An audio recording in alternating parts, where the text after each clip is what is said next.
Hello everyone, today I'm here to list 5 games you should give a chance if you're a fan of Devil May Cry or Bayonetta.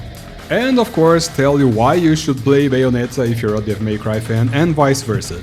I'll start with games that are closer to the DMC formula and then go on to a few games that play a little more differently but are still heavily influenced by it. So let's jump straight into it. First of all, let's talk about Devil May Cry and Bayonetta.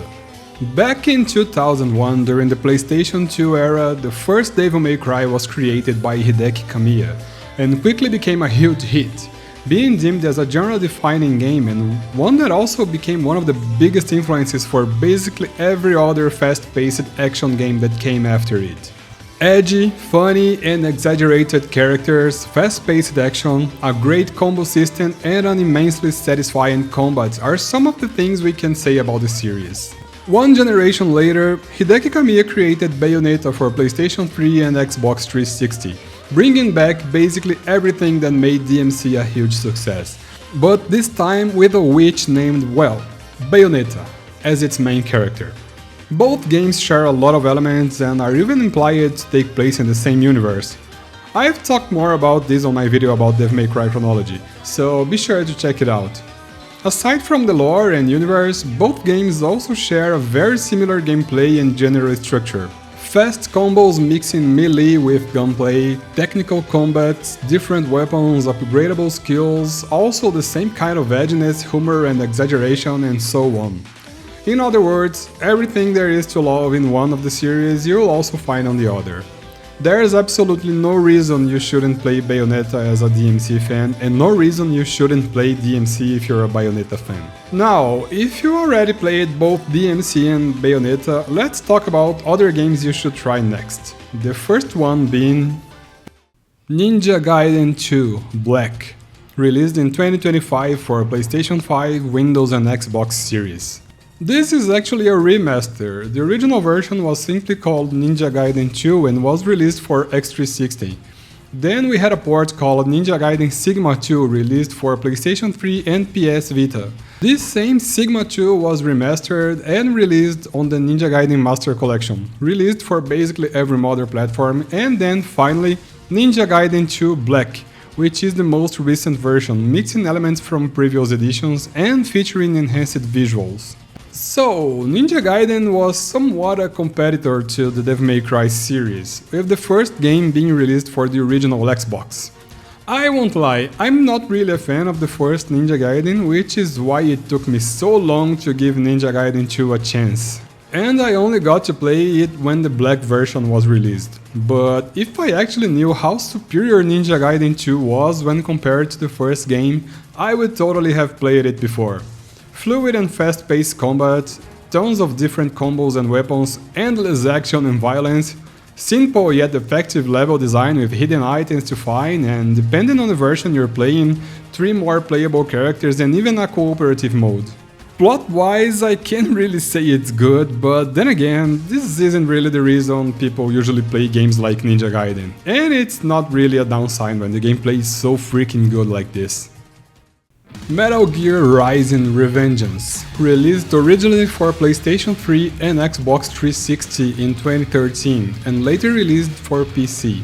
One of my favorites in this list, this game is the GOAT. Spin-off of the Metal Gear series, this game is chronologically the last in the story. However, its story is pretty much independent and it can be played even if you never touch the Metal Gear game. Of course, you'll be missing a few references and won't know the backstory of characters like Raiden and Sunny, but it's nothing that important for this game. Here, you will play as the cyborg ninja Raiden, who was also the main character in Metal Gear Solid 2 and had an important role in Metal Gear Solid 4. Instead of dodging and shooting, this game is based in parrying and cutting. But don't be fooled. It's also incredibly fast-paced and can get really frenetic sometimes. Awesome combat, just as awesome boss fights, fucking amazing soundtrack. I really consider this game to be one of the greatest masterpieces ever made in the action genre.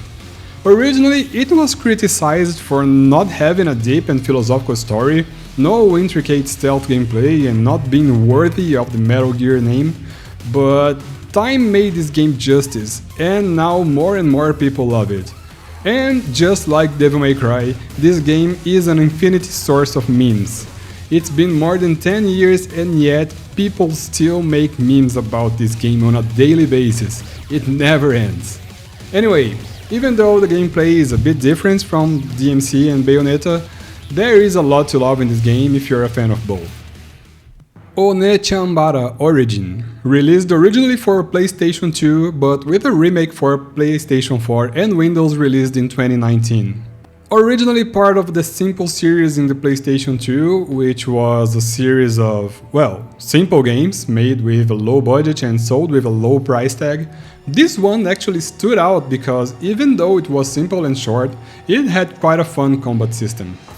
I can't really say that much about the level design. You usually just walk ahead and fight waves of enemies with basically no exploration at all. But even so, the combat system in this game can be really fun and we can even say it has some depth to it. I've played the remake, so I can't really say much about the original version, but at least in the remake you not only have to parry and dodge attacks with perfect timing, but also time when you press each button carefully in your combos. You can't just mash the attack button, sure, in lower difficulties you may even finish the game like this, but the real star of the combat system here is how your combos change and come out way stronger if you time your attacks correctly at each hit. The game has some equipment and accessibility options that can make it easier or harder. Plot-wise, it's really cliché, but also kinda surprised me since I thought it would be almost non-existent. You play as a half-naked samurai girl in search of her sister and kill a lot of zombies in your path. It also shares a few similarities with DMC, like a red sibling versus a blue sibling, cursed with bloodline, complete with a demon transformation and everything. For a game that I had absolutely no expectations, I actually had a lot of fun, and while it's not as fast-paced as Bayonetta and DMC, it still features a lot of action and has a very technical combat. It's also really short, so it doesn't overstay its welcome. Even if you want to complete 100% of it, it shouldn't take longer than 20 or 25 hours, but if you only want to finish it once, it's possible to finish it in around 5 hours. I think the price tag of the remake is a bit harsh though, but it's available in the PlayStation Plus Extra catalog, if it means anything for you. That's where I played it. Astral Chain, released exclusively for Nintendo Switch in 2019. Just like Bayonetta and Metal Gear Rising, Astral Chain was also developed by Platinum Games, which is fair considering how Platinum was always specialized in creating intricate action systems, and Hideki Kamiya himself was one of its founders. This game was directed by Takahisa Taura, lead game designer from Nier Automata, with character design made by the mangaka Masakazu Katsura, famous for creating the mangas Zetman and Video Girl Ai. Astral Chain puts you in the role of one of two twins, which you get to choose which one, working for the special police forces in a dystopian Earth. This game brings combat elements from other Platinum developed games like the perfect dodge from Bayonetta or controlling a familiar like you do with your small robot in Nier Automata. The twist here is how important it is to control your familiar, which is called Legion. At the same time you control your own character, and use its skills to help you in battle while you punch and dodge your way through the enemies. The game also features RPG elements to level up your familiar skills and investigative moments when you have to talk to NPCs, solve mysteries and puzzles. It's one of my favorite Switch exclusives, and in my opinion it's almost criminal how not many people talk about this game when talking about modern action games and Switch exclusives. I really wish for a sequel to this gem. Viewtiful Joe, released for Nintendo GameCube and PlayStation 2 in 2003 and 2004. The game that would set the wheels in motion for the birth of the Clover Studios, that years later, after a breakup with Capcom, would become Platinum Games. Visually, this game may look very different from DMC and Bayonetta, but make no mistake, this is also a Hideki Kamiya game, with a high speed and at the same time ultra slow combat system. Frantic, funny and beautiful, this game proves that Kamiya can translate his style of creating frenetic action games even to side-scrollers. Every fan of Devil May Cry and Bayonetta should at least give this game a chance. And Capcom should really remaster both Beautiful 1 and 2 for the current generations. Seriously. Fast-paced combat? Check. Rank system according to how well you perform in combat? Check. Funny characters and a fun story that doesn't take itself too seriously but still entertains you? Check. This is one of Kamiya's best. You play as Joe, a tokusatsu fan that gets transported into a movie along with his girlfriend Sylvia, where he has to continue the legacy of Captain Blue, his hero. Awesome game apart, it has some great surprises for Devil May Cry fans in your second playthrough. Believe me, I've beaten this game multiple times because of it. Final Fantasy XVI, released for PlayStation 5, Xbox Series and PC. Never in my wildest dreams of my teenage years I thought I would recommend a Final Fantasy game to a Devil May Cry fan, but times sure have changed. Final Fantasy went full action and 16 even counted with Ryota Suzuki, who's previously worked on the DMC series as its battle director. While this game is a bit lacking in the Final Fantasy department in my opinion, it kind of stands out as a good action game with a good combat system. It may overstay its welcome a little bit since it's pretty long for an action game, but it's still fun nonetheless. It even has a separate mode where you can play previously completed dungeons as if they were full-fledged stages and receive ranks for your performance in battle and a general rank for each dungeon, pretty close to how the rank system works in Devil May Cry. Not only that, but there's a plenty of combat mechanics that are clearly inspired by Devil May Cry. Clive, the main character, even has its own stinger attack like Dante and his own version of a Devil Trigger-like ability. The following two games are a little bit different from the action formula present in the previously mentioned titles, but they do have some inspiration from Devil May Cry to some extent and are also two great games from the PlayStation 2 era that deserve to be remembered. So let's get on with them. Honorable mention number 1, Sword of Etheria, released for PlayStation 2 in 2005 and stuck there ever since. This game has actually 3 different names. Sword of Etheria is its title in Europe, while the original Japanese title is Oath, and was also called Chains of Power in Korea. This game was never released in the US or Americas in general, so I will use its European title here. Sword of Etheria plays a little bit more on the slower paced side, but with clear inspiration from Devil May Cry.